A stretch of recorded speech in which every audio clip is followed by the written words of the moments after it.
Boa noite, meus amigos. É com muita alegria que estamos aqui em mais uma quarta-feira. Eu, o meu amigo Melo e o nosso querido palestrante da noite, o Emerson Sandin. É com muita alegria que estamos te recebendo, Emerson, viu? É um prazer para a gente ter você aqui. Boa noite, Melo. Mais uma quarta-feira aí, firmes e Boa fortes. noite. Boa noite, Bom Judite. Boa demais. noite, Emerson, e a todos, né, os nossos ouvintes que estão neste momento acompanhando essa live. Sejam todos bem-vindos. Que Jesus nos abençoe e nos inspire. Boa noite. Que assim seja. Mas o Emerson, conta um pouquinho para a gente como é que está sendo o seu trabalho durante essa pandemia, como é que estão sendo as suas atividades. Bom, eu tenho atividades como psicanalista e tenho atividades como espírita.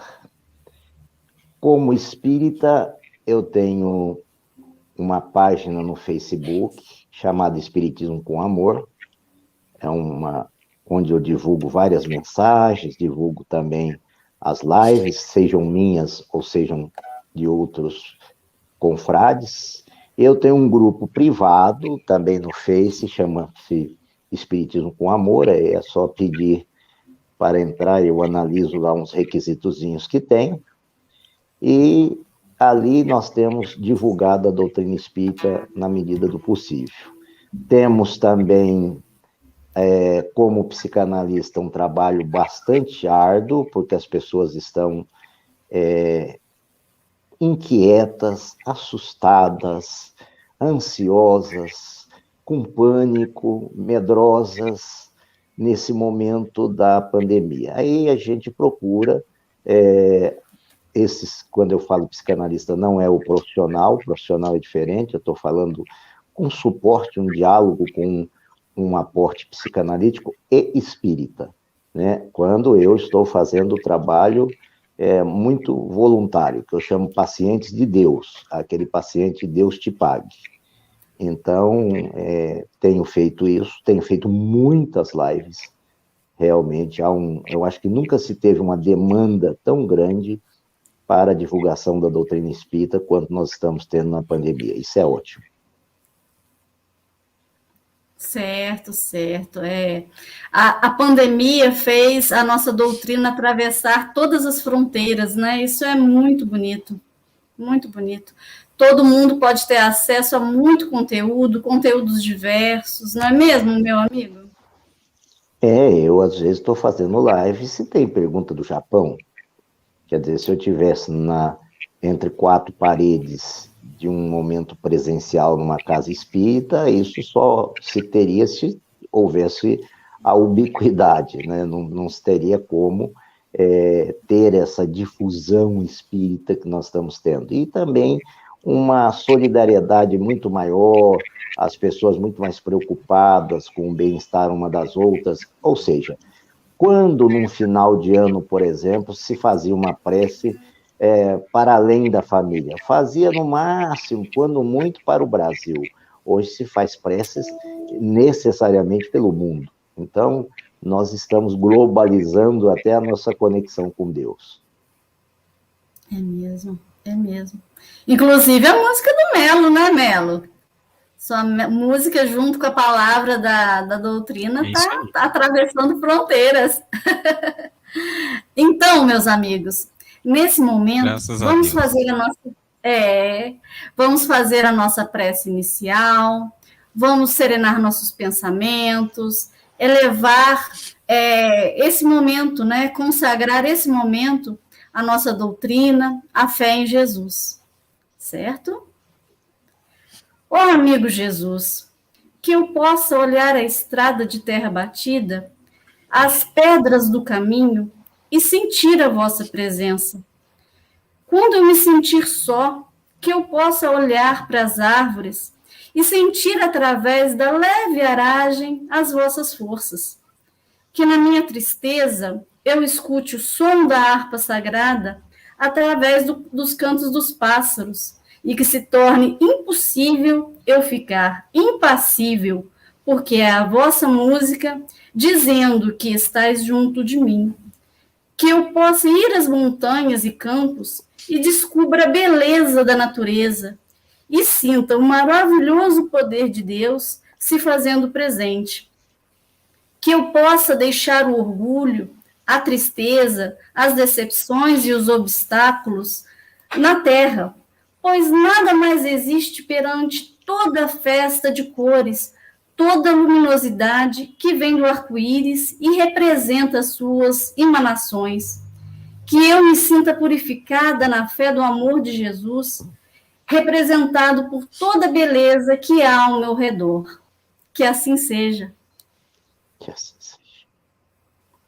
Melo, é com você agora e em seguida teremos o Sandinho, tá bom?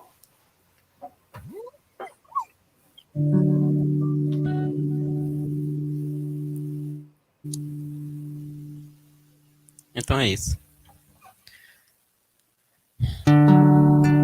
Então é isso, meus queridos irmãos. Mais uma vez, uma boa noite. Que Jesus seja com todos nós. Que nos inspire e nos tragam muita esperança. Boa noite a todos que vão chegando.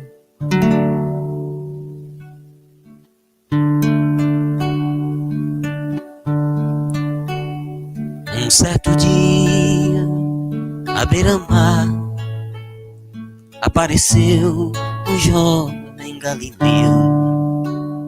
Ninguém podia imaginar que alguém pudesse amar do jeito que ele amava. Seu jeito simples de conversar tocava o coração de quem o escutava. E seu nome era Jesus de Nazaré.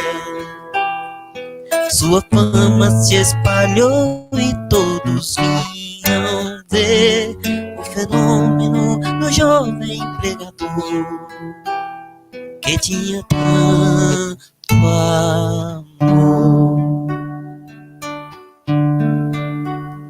Naquelas praias, naquele mar, naquele rio, em casa de Zaqueu, naquela estrada, naquele sol, o povo vai escutar histórias tão belas. Seu jeito manso de se expressar enchia o coração de paz tão infinita. E seu nome era Jesus de Nazaré.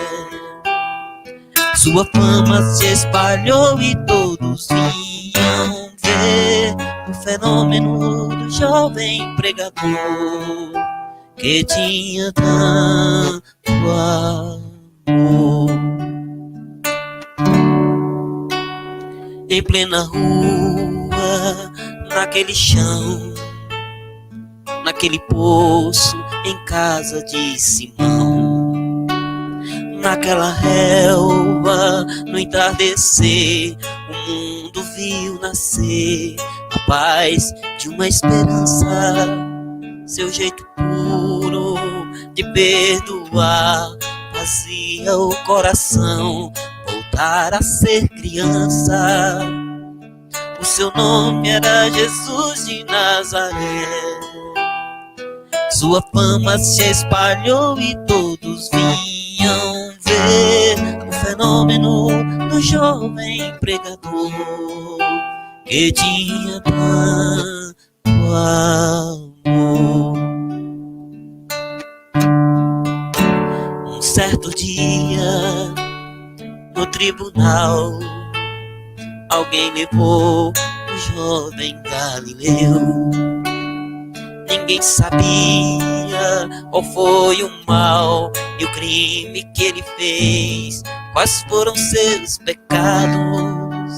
Seu jeito honesto de denunciar mexeu na posição de alguns privilegiados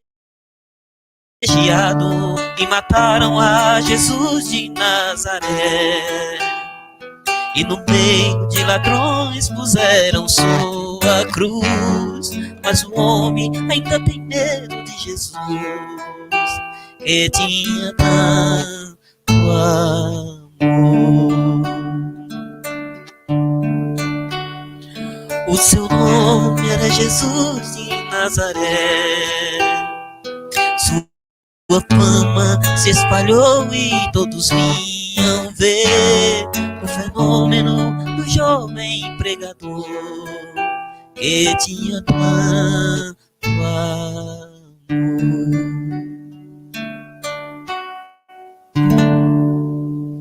E é isso, meus irmãos. Ficamos agora com o Emerson Sandin para o estudo da noite. Que Jesus os abençoe e a paz seja com todos. Gratidão mais uma vez pelo carinho de todos. Muito bem. Quero agradecer ao convite do Centro Espírita Emmanuel, que me fora feito pela queridíssima Judite. Ouvindo o Melo tocando uma bela canção sobre Jesus, esse nosso mestre, o que está no leme da embarcação chamada Terra, algo que toca profundamente. Jesus, para mim, é o que mais profundo existe em minha intimidade. Bom, o tema que eu escolhi é o ócio, à luz do Espiritismo, o ócio sob o enfoque do Espiritismo. O ócio é sinônimo de preguiça. Se olharmos no dicionário, a palavra preguiça vai aparecer lá ócio, vai aparecer vadiagem, vai aparecer moleza, vai aparecer vão aparecer outras palavras nesse sentido. Quem tiver um desses atributos, for vadio, for mole, for desanimado, não estou falando daqueles casos de situações patológicas, né? Como às vezes a pessoa está deprimida, ela fica desanimada por conta de uma depressão, e isso pode ser uma doença até psiquiátrica. Fora disso, aquele indivíduo que não quer nada com nada, em tese, é um ocioso. E vamos começar com o Livro dos Espíritos sobre esse assunto. Na questão 21, Kardec indaga aos bons espíritos se a matéria existe de todo sempre ou se foi criada. Os espíritos dizem que ignoram. Nós não temos condições, e eles também ignoravam, os espíritos indagados ignoravam esse fato. Mas uma coisa era certa, diz eles, que Deus não cessaria de trabalhar por ser todo amor e toda caridade. Então, isso remete a uma outra frase também de Jesus, que disse: meu Pai trabalha sempre, eu não cesso de trabalhar. Então, nós já podemos ver que o trabalho é uma consequência divina nas nossas vidas. Mas ainda, no Livro dos Espíritos, questão 546, se indaga, e os espíritos superiores, aqueles que já estão, né, na última classe,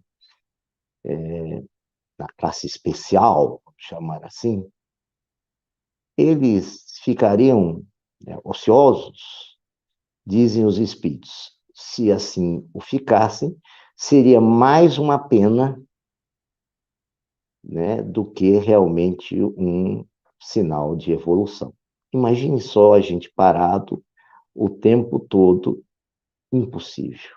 Até porque no mundo a lei é do movimento.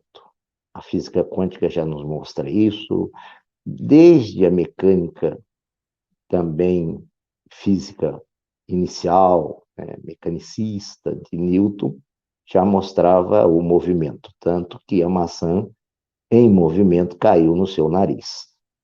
Se a maçã ficasse levitando no ar, não teria atingido o seu nariz. Aliás, essa foi a primeira lei de Newton.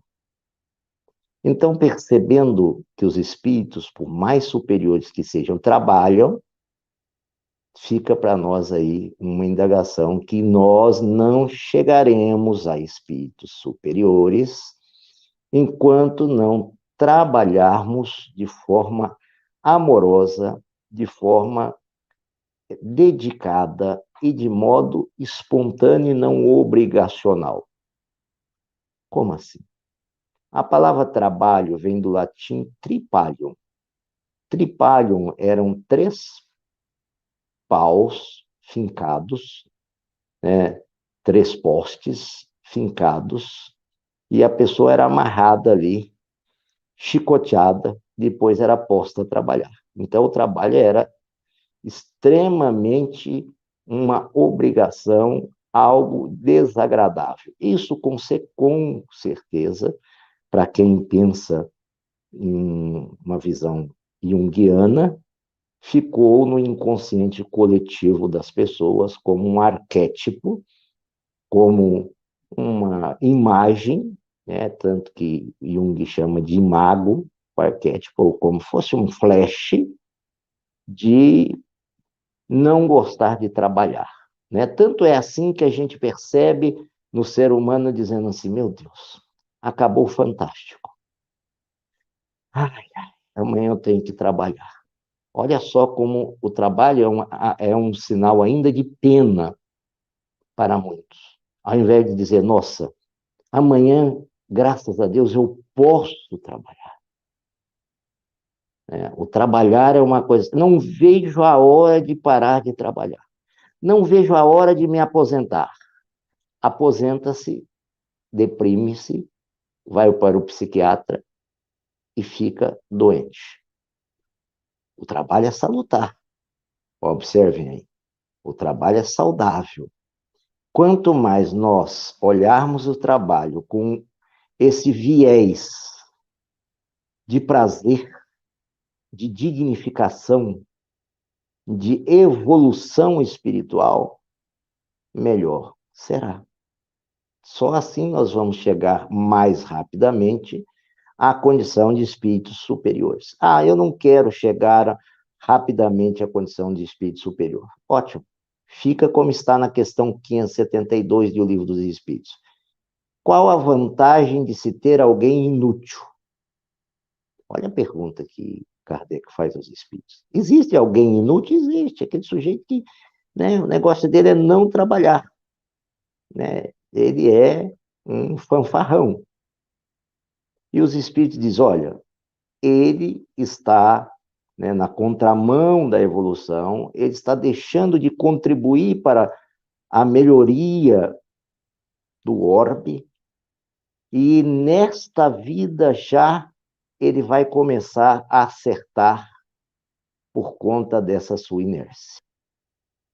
Como assim? Deus castiga? Não, não é Deus castigando, não, é lei de causa e efeito. À medida que ele é um sujeito que não trabalha, que não se movimenta, que é inerte, sua própria musculatura vai entrar num processo de atrofiamento. Quando ele envelhecer mais um pouco, ele já não anda, já vai estar numa cadeira de rodas. Ele não vai conseguir a benesse de estar bem. Por quê? Porque ele viveu uma existência de modo equivocado. Olha como não vale a pena a ociosidade, nem para, digamos assim, tirar alguma vantagem. Se eu tiver muito dinheiro, aí eu quero usá-lo para não precisar trabalhar nunca mais. Bobagem.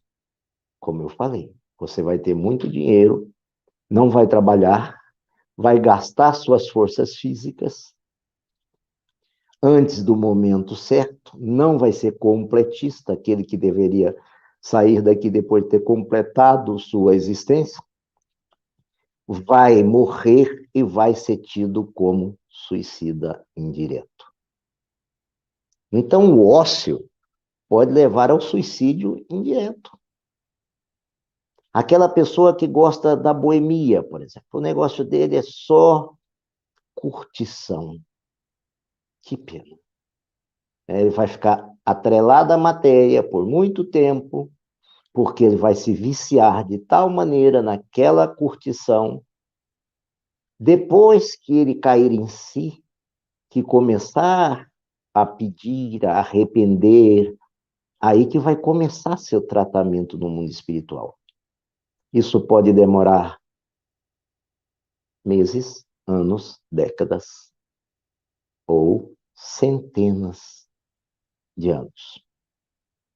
Então, como é importante olharmos o ócio sobre uma ótica espírita para não cometermos o ócio.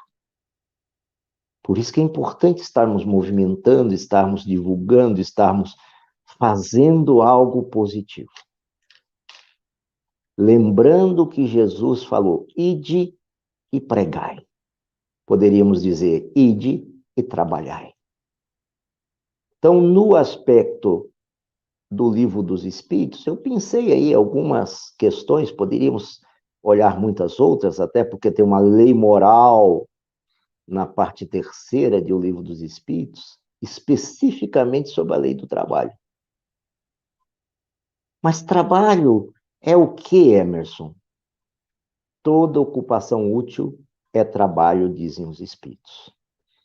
Bom, eu posso estar ocupado, mas ela pode ser uma ocupação inútil. Então tem que ter a ocupação, mais a utilidade. Utilidade para quem? Utilidade para os encarnados, utilidade para os desencarnados, utilidade para o meu próprio engrandecimento. Isso sim, isso é estar movimentando o trabalho, fazendo do trabalho algo de muito especial para nós. Trabalhar é algo de especial. Ser ocioso é deplorável. Tem algumas questões, algumas falas, alguns textos curtos de alguns livros, por exemplo, que nós podemos nos lembrar, né, que mostram bem isso. Justiça Divina, né, no livro de Emmanuel, Justiça Divina, diz que o trabalho é o ópio das trevas. Ou, né, quer dizer, se nós pararmos de trabalhar, nós vamos ser convidados para termos como companhia as entidades trevosas. Dias Gloriosos também tem uma frase que de todas os deslizes, chamemos assim, o pior deles é o ócio. Por quê? Porque significa não movimentação.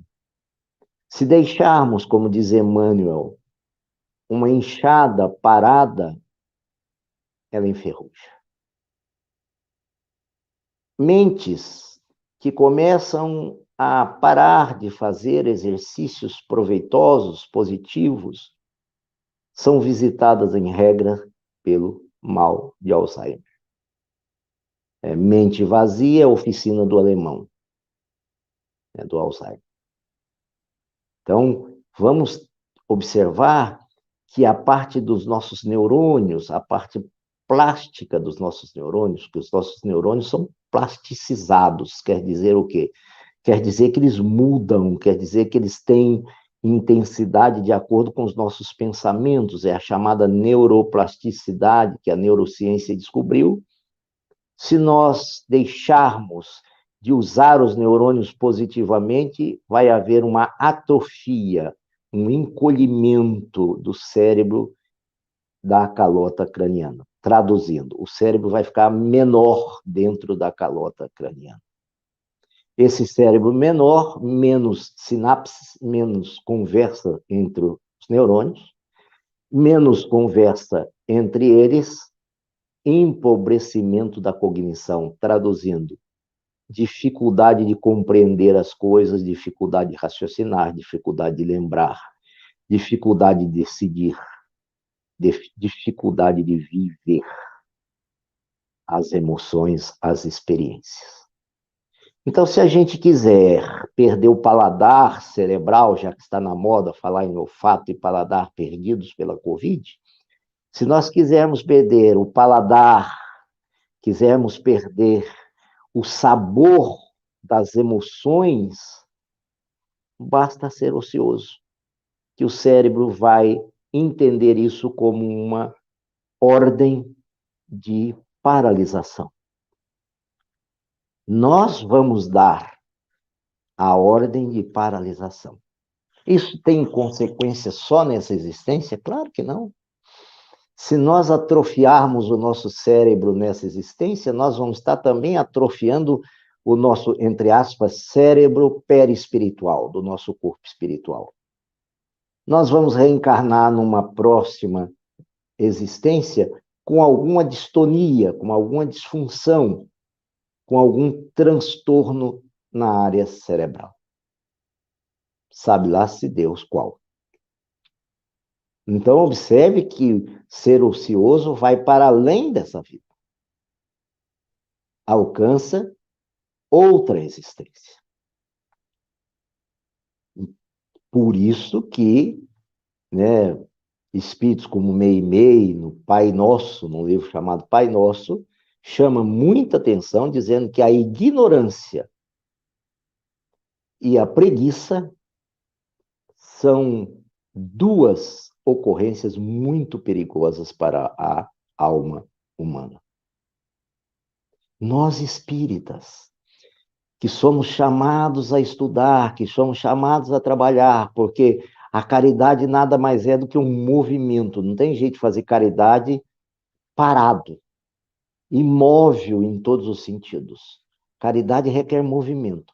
Se nós espíritas não entendermos isso, a quem muito é dado, muito será pedido. Algumas traduções trazem como cobrado. A Bíblia de Jerusalém traz como pedido. Eu, particularmente, prefiro a palavra pedido.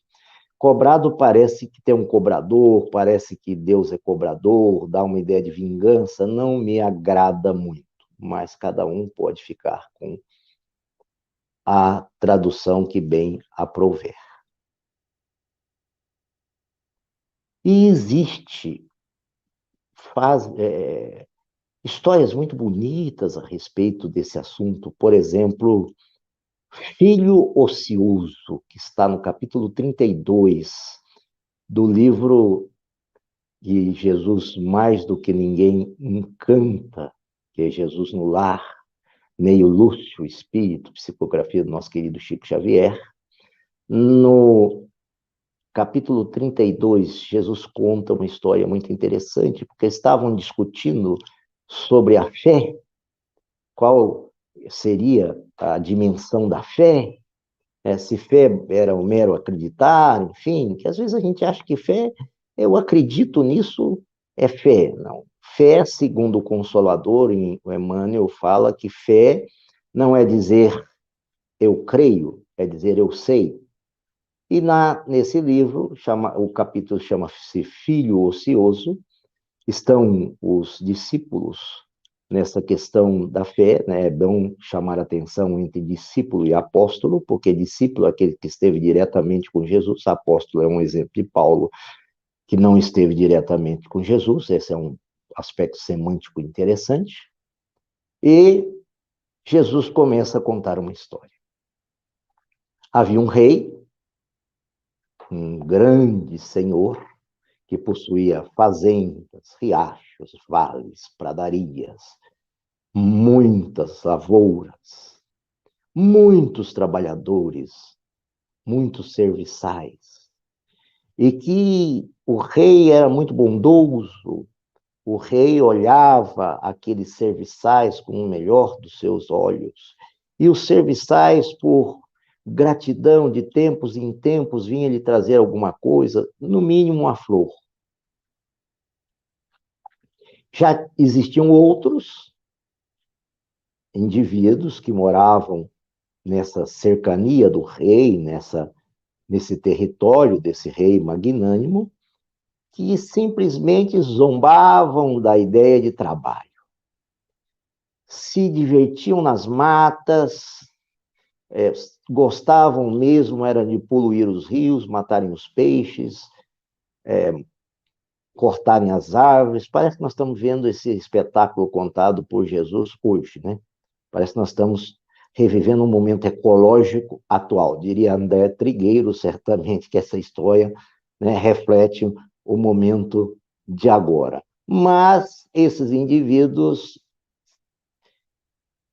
pouco preocupados com a benignidade do rei, com a questão, né, de toda a cultura, né? Cultura que eu quero dizer, as terras, ou, vamos chamar assim tecnicamente, os biomas, os nichos ecológicos, traduzindo toda aquela grandiosidade das matas, dos rios, eles dissipavam esses bens sem a menor consideração. Embora sabiam que havia um rei muito bom, muito generoso, e que aquelas matas estavam dentro da área desse rei. E um desses indivíduos, com o passar do tempo, fora arqueando seu corpo para frente, o que geralmente acontece, a nossa coluna vai dobrando para frente, é o preço de ser bípede, né? Se a gente fosse quadrúpede, isso não aconteceria.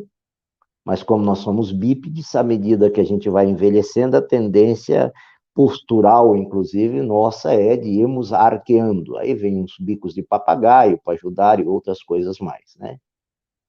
E esse moço, né, esse então velho que se arqueou, já não aguentava mais apanhar a água assim, né, fazendo concha das mãos, já não aguentava mais matar os pássaros pelo deleite de os eliminar, de derrubar as florestas, apenas e tão somente por um certo gozo insofreável de ver as frondosas árvores ao chão.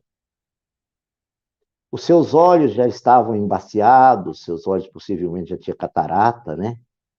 A catarata avançada, e ele não foi oftalmologista, ou seja, ele não conseguia mais enxergar como antigamente, e isso lhe chamou a atenção, ele falou, vou procurar o rei. Aí já vem um simbolismo interessante nesse aspecto, né? A dor nos faz, geralmente, procurar o rei, que é Deus. É interessante. Enquanto estamos de barriga cheia, nós temos uma fé inabalável.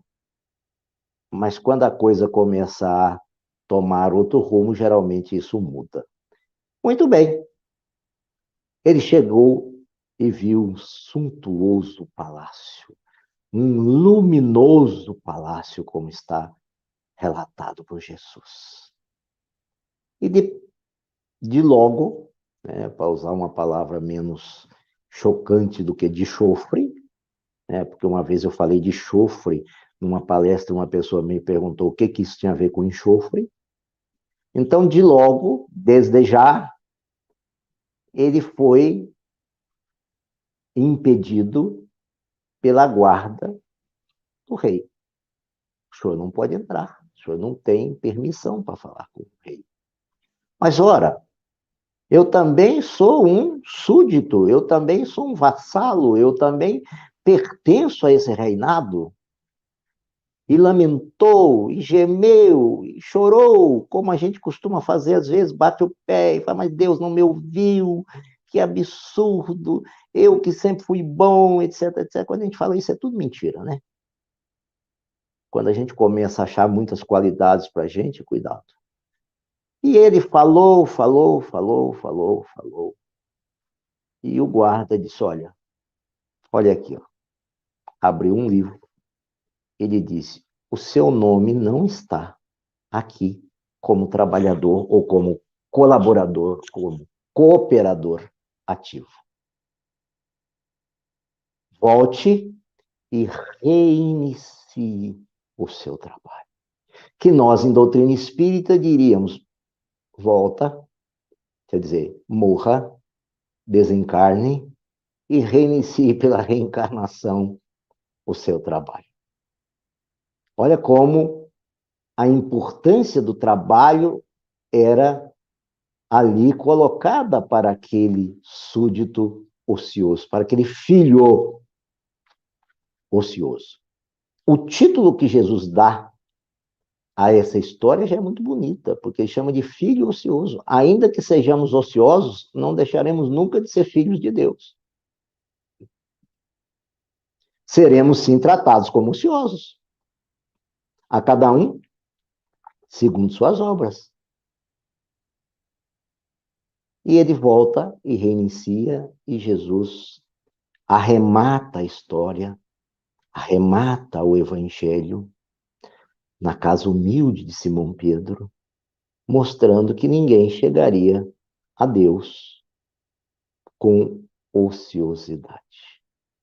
Ninguém chegaria a um estado superior de espiritualidade, de moral e de espiritualidade, sem passar pela fieira do trabalho. Olha que interessante. Já dá para nós pensarmos bem e indagarmos bem qual que está a nossa posição diante da vida com relação ao trabalho. Como está a nossa posição ociosa? Quer dizer que a gente tem que trabalhar o dia inteiro, ficar a vida toda trabalhando sem parar? Não, isso é vício, workaholic. Isso é vício, inclusive, que tem que ser tratado, inclusive, né, psiquiatricamente e psicologicamente, terapeuticamente. Tem aquelas pessoas que não conseguem parar de trabalhar. E, aliás, essas pessoas estão tendo um problema muito maior na pandemia, porque elas não conseguem ver o serviço que vai chegar amanhã. Hoje, elas já fazem e depois da manhã elas já vão fazendo, porque elas são geralmente movidas de ansiedade. Em regra, esses workaholics são possuidores de síndromes como de ansiedade e de pânico. Para não dar vazão a isso, eles trabalham para ir à exaustão. Mas esse é um capítulo novo para a gente fazer uma alusão outro dia, abordagens psicológicas do excesso de trabalho. Porque em O Livro dos Espíritos também, quando fala da lei do trabalho, ele fala: cuidado com o excesso das forças, do emprego das forças. Tudo reclama equilíbrio. Hoje é muito fácil ser ocioso. Eu fiz essa live com os meninos de uma mocidade de Belo Horizonte, e lá eu aprendi tanto com eles, que por isso que eu pedi para fazê-lo aqui, que eles me mostraram hoje, por exemplo, situações incríveis, porque nós hoje não trocamos mais canal de televisão, hoje nós já estamos usando de preferência as automações para a casa, a gente tem no celular, aperta lá, acender a luz, pronto, acende a luz, o carro se programa, ao entrar no portão, você dá 2 piscadinhas lá, por exemplo, já abre o portão, aí dá mais X piscadinhas lá, já acende as luzes, e etc. Ou seja, nós estamos ficando cada vez mais robôs, ou robotizados, mais alienados do ato de trabalhar mesmo, de até deixar o sedentarismo. E eles falaram uma coisa que me tocou muito. Eles disseram assim: antigamente a gente ia à locadora pegar filmes para ver. Era uma ansiedade no bom sentido, era um gosto, era algo incrível, porque a gente escolhia, tinha que assistir aquele filme um dia, porque senão pagava multa. Às vezes chegava lá na locadora, não tinha o filme, a gente aprendia a ouvir um não. Às vezes levávamos o filme para casa, ele não rodava no nosso videocassete, a gente levava outro não, a gente não saía jogando videocassete na cabeça de ninguém para virar videocassetada. E hoje não, nós temos Netflix, nós temos tudo que vai passando de um de uma série dentro da série, de uma para outra, sem a gente precisar movimentar nada. Não tem absolutamente nenhum aspecto que possa, digamos assim, empreender um trabalho. Nós estamos ficando cada vez mais inertes, eles colocaram para mim. Jovens. E me chamou muita atenção, porque essa geração mostrando para nós o perigo que é essa inércia, essa ociosidade. E eles foram aprofundando nos exemplos, e eu fui me perguntando, e achei muito interessante. A Alexa, né? Quer dizer, que ela faz tudo para você. Hoje, o ar-condicionado, você chega, por exemplo, com um comando de voz, diz refrescar ou resfriar 22 graus, ele resfria com 22 graus, ou aquecer 30 graus, ele aquece com 30 graus. A minha televisão é comando de voz, exatamente pelo fato de eu ser cego, né? Então, você vê televisão? Não, eu ouço televisão, né? E vejo algum vulto, que me é muito importante, esses poucos de vultos que tem. Segundo os oftalmologistas, é uma visão inútil, mas é para eles que pode ser inútil, porque para mim é muito útil. E aí me dá uma percepção muito grande dessa ociosidade. Será que nós não estamos introjetando, colocando no nosso inconsciente esse desejo de cada vez ficar mais e mais e mais inertes? Há uma lei, segundo Freud, que é a lei da inércia, que é uma lei do nosso psiquismo, que se dá para ficar quieto, não vamos nos mover, que em latim chama-se quieta non movere, o que está quieto não se mexe. Que a gente fica quietinho. Da onde a gente trouxe isso? Principalmente na época glacial, que teve um grande período de gelo, e nós entramos na caverna e ficamos muito quietinhos lá dentro da caverna, porque se mexer era gastar energia era ser condenado à morte. A origem da depressão inconsciente, inclusive, vem daí. E será que nós não estamos introjetando agora também essa ociosidade? A gente vê, você pede para um jovem, nem todos, tá? Há exceções. Você pede para um jovem, por exemplo, me sirva um copo d'água, né? Ele vira para a mãe e fala assim, pega um copo d'água para ele. Ele não, no geral, é capaz de tomar aquela atitude. Ele delega para outro. Ele come, aonde ele come, ele deixa o prato. Meu filho, quando adolescente, teve um hábito interessante. Eu morava à época em Brasília, ele tinha cerca de 18 anos, um pouco menos.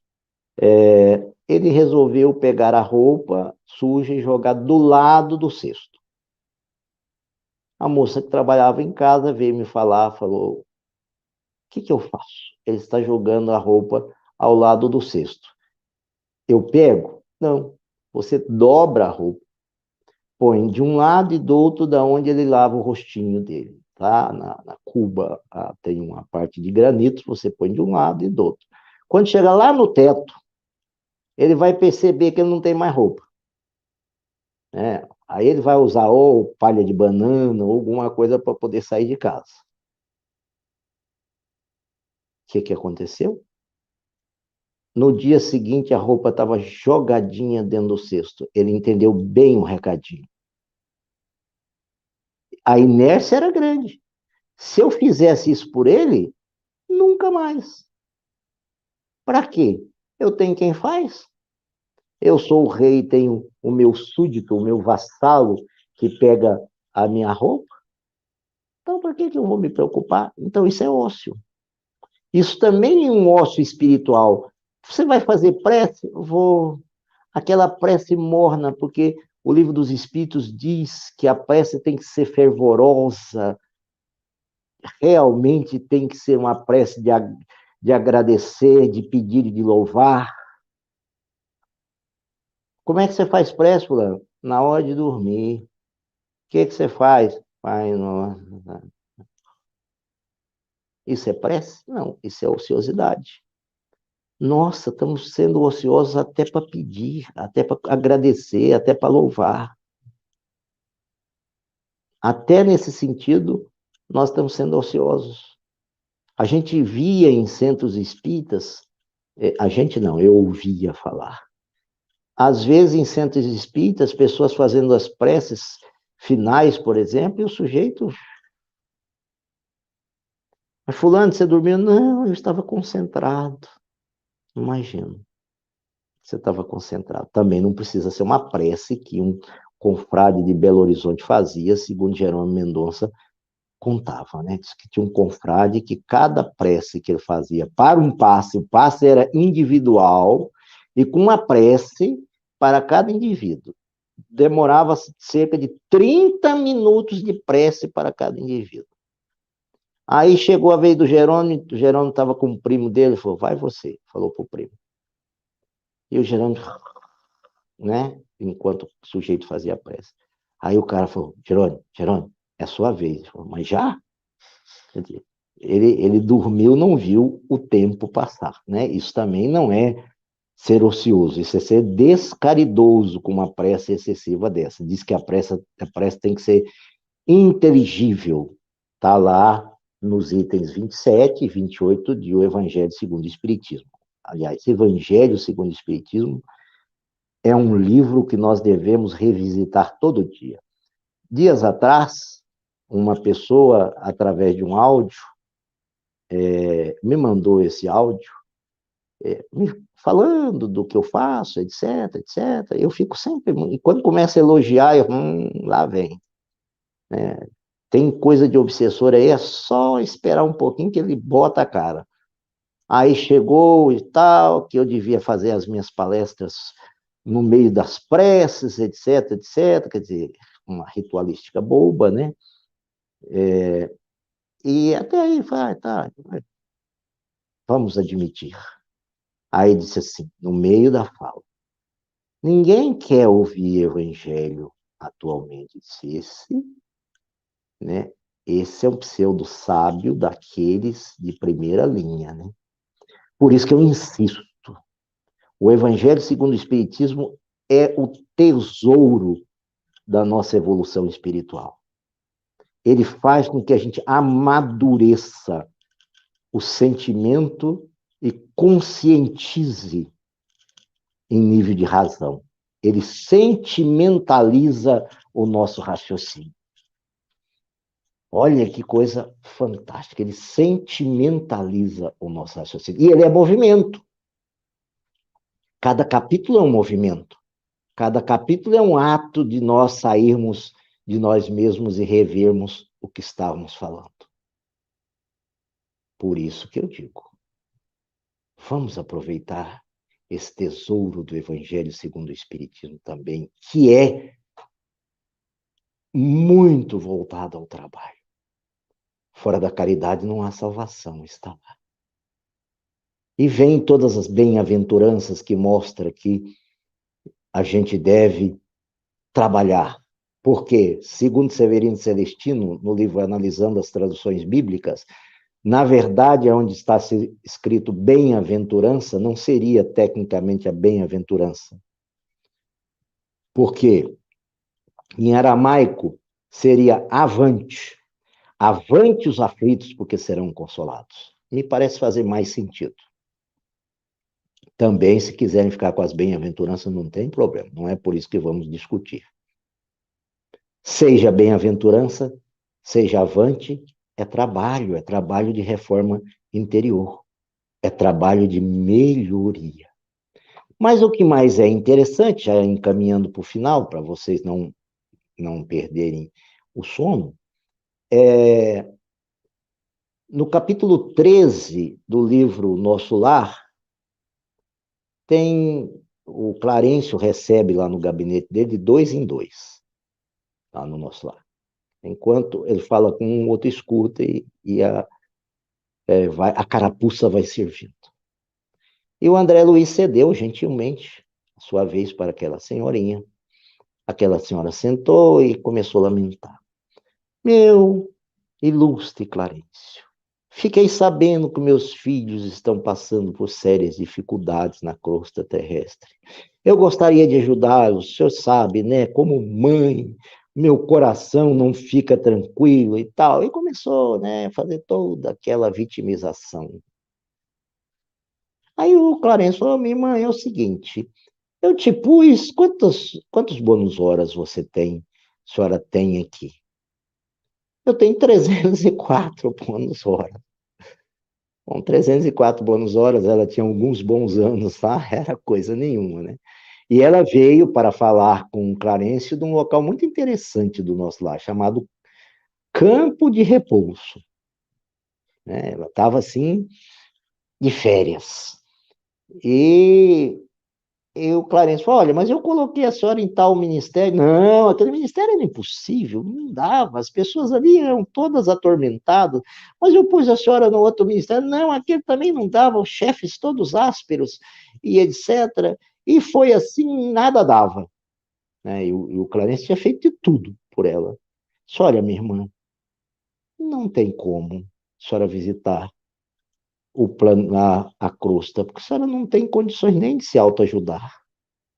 Como é que a senhora vai ajudar alguém se a senhora não se autoajuda, se a senhora não a senhora não trabalha, em outros termos, diria eu, porque o nosso lar, o pessoal lá é muito educado, né? O André Luiz é muito educado, né? Ele não faz não trabalho, ele assim, não prestava os devidos labores, né? E Clarence disse, volta lá para o campo de repouso e depois a gente volta a tratar o assunto. Ou seja, sem trabalho, não tem como. Não dá. Se a gente não trabalhar, a gente dá trabalho. Então, vamos pelo menos evitar dar trabalho. Vamos trabalhar. Porque tem duas formas, ou a gente trabalha ou dá trabalho. A lei é do trabalho. Vamos evitar dar trabalho. E vamos aprender a trabalhar aqui, para quando nós desencarnarmos, podermos continuar trabalhando lá, porque se formos ociosos aqui, nós não vamos desencarnar e por um passe de mágica, vamos virar trabalhadores laboriosos do outro lado. Então, tudo está aqui. Instruções psicofônicas Calderaro. Tem uma frase muito interessante. Tenha uma vida edificante para que ocorra um desencarne laborioso, um desencarne libertador. Ele usa a palavra libertador. Tem uma vida edificante, quer dizer, com trabalho, que só se edifica com trabalho, para se ter um desencarne libertador. Tem uma vida não edificante, para se ter um desencarne extremamente agrilhoador, extremamente prisioneiro. É simples, é só usar essa lei para entendermos se queremos ter uma vida, né, no mundo espiritual, uma vivência no mundo espiritual positiva, libertária, ou se queremos estar lá aprisionado, sem conseguirmos fazer muitas coisas. Então, o trabalho é o passaporte daqui já para lá e de lá para aqui. Então, vamos treinar, trabalhar com amor, com gosto, trabalhar pelo prazer de estarmos edificando a nós ou outro, estarmos colocando elementos morais dentro de nós. Tem dissertação de São Luís para Hermance de Flor, no sentido de onde ele coloca exatamente esse aspecto do trabalho, né, da importância do trabalho. São Luís coloca isso muito bem. Então, fiquemos para essa meditação. Estou à sua disposição, Judite. Se tiver alguma indagação, eu procurei fazer um tempo menor, exatamente para ter uma troca, e que eu acho muito rica essa troca. Se não tiver, você me avisa e eu faço a prece final.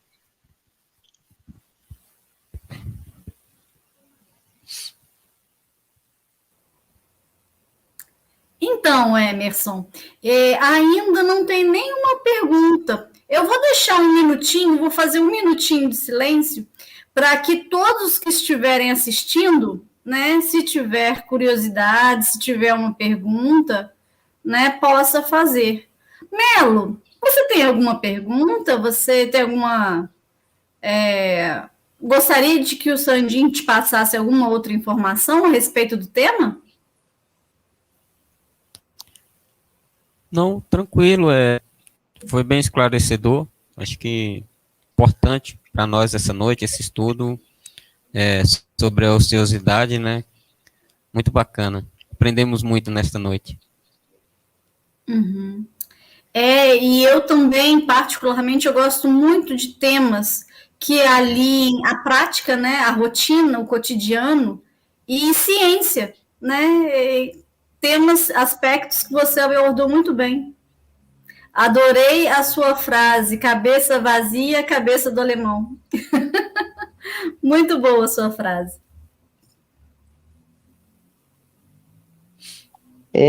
Judite, nós estamos, principalmente nessa pandemia, nós temos que tomar muito cuidado com a ociosidade. Eu não estou pregando nenhum desrespeito às regras sanitárias, longe de mim. Mas também eu acho que as mãos não podem ficar atadas em momentos como este. Temos que achar alguma forma segura, com distanciamento social, com tudo, de auxiliar os outros, porque senão, eu estou com medo, eu não vou fazer isso porque eu estou com medo. E hoje em dia, a forma de você acalentar, de você levar um auxílio, hoje em dia pode ser virtual, né? Nós temos muitas pessoas precisando apenas de ouvir, de falar, né? E de ser escutado, né? De desabafar, de mostrar seus medos e suas tristezas. Eu penso que tudo isso, essa ação, né? Esse movimento, esse trabalho que você abordou, cabe muito no meio virtual, né? Então, eu acho que a gente pode continuar trabalhando no meio virtual. Aqui, é claro, aqui em Uberlândia, a AME criou um WhatsApp muito interessante chamado SOS Prece, onde as pessoas entram, pedem ajuda, pedem prece, etc, etc. É um trabalho que eu achei assim, muito solidário e que até vieram algumas pessoas desse trabalho para mim, que é algo muito gostoso. Ô Emerson, os nossos espectadores aí estão tímidos. Eu vou dar prosseguimento para a gente não se estender em demasia, né? Você poderia fazer a prece de encerramento para a gente, né? Claro. Bom. Jesus, espíritos amigos, estamos agradecidos aqui por estarmos no Centro Espírita Emmanuel de São Gotardo. Estamos lá com o coração, todos, e pedimos que os fluidos espirituais sejam derramados naquele centro para que os espíritos possam manipulá-los e ajudar todos os doentes do perispírito, todos os transtornados por conta da Covid e outras tantas mazelas. E também a nós, que esses fluidos possam nos revigorar, nos fazer melhores, mais atentos, menos ociosos.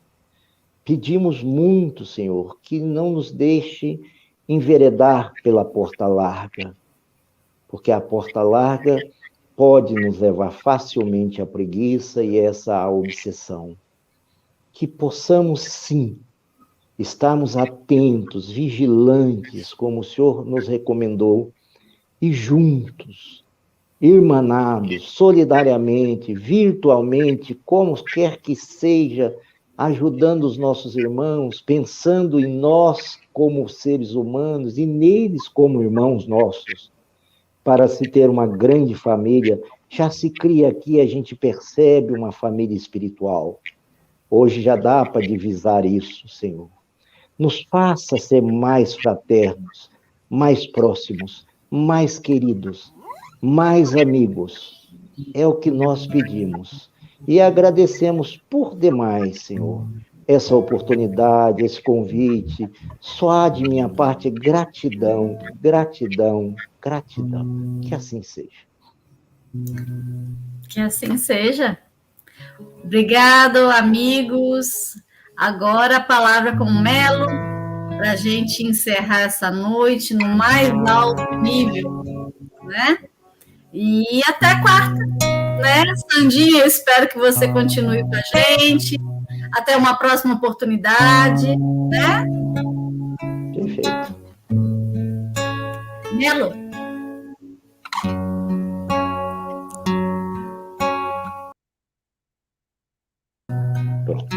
Sigamos firmes em Cristo,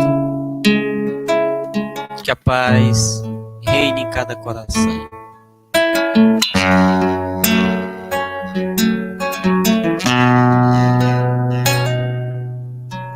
Poderosa águia que há no alto do totem, dá-me tuas asas, me ensina a voar, cruzar os horizontes, vencer montes e mares, com a luz do saber, pela virtude de amar.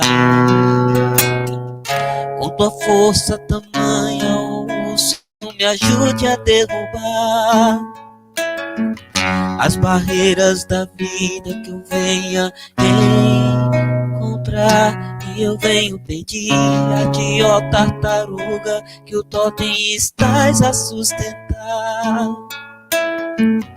Dá-me tua certeza de um dia eu poder chegar a ver-te nas asas da águia, na força do sul, em todas as coisas criadas por ti.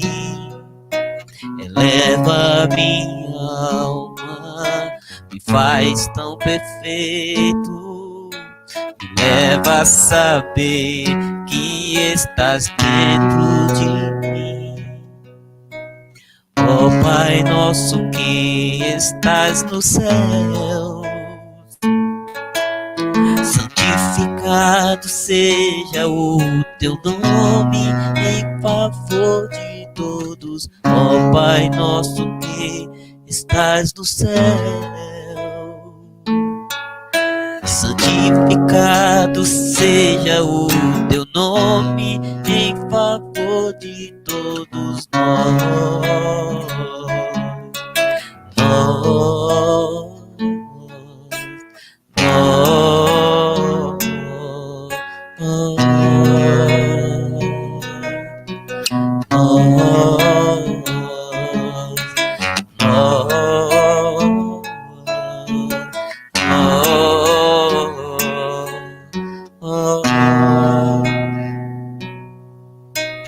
Ó Pai nosso que estás nos céus, santificado seja o teu nome em favor de todos nós. E é isso, em favor de todos que estiveram conosco, em favor de todos nós. Que Jesus os abençoe. Obrigado pelo carinho de sempre. Gratidão ao Emerson por tão bela explanação do Evangelho. Que possamos, juntos com Jesus, trabalharmos para sermos cada dia seres melhores. Paz e luz, muita paz. Que Jesus os abençoe. Muito obrigado, irmãos.